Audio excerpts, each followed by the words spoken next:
Aujourd'hui, je vous propose de réaliser un grand classique, mais dont on ne se lasse pas, le gâteau à l'ananas. Pour cette recette, vous aurez besoin de 130 g de farine, 125 g de sucre, un sachet de levure, un sachet de sucre vanillé, 4 œufs, un demi-verre d'huile, une boîte ou deux d'ananas et du caramel liquide.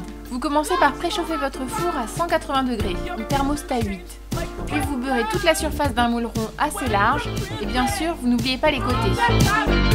Dans un saladier, versez la farine, le sucre vanillé et la levure et vous mélangez.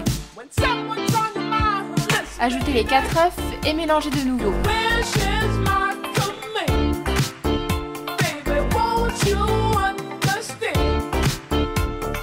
Vous pouvez maintenant verser dans la préparation le demi-verre d'huile du type Isio 4 et vous mélangez en faisant attention aux éclaboussures.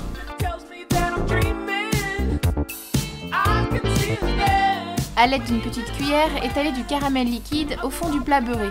Tout le fond doit être bien recouvert.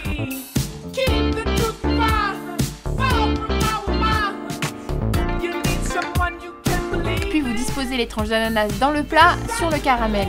Vous les serrez bien et les disposez pour faire une rosace.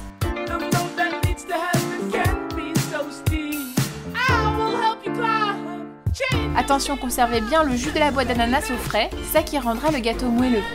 Enfin, vous versez votre pâte dans votre plat et vous enfournez pour environ 40-45 minutes à thermostat 8 ou 200 degrés.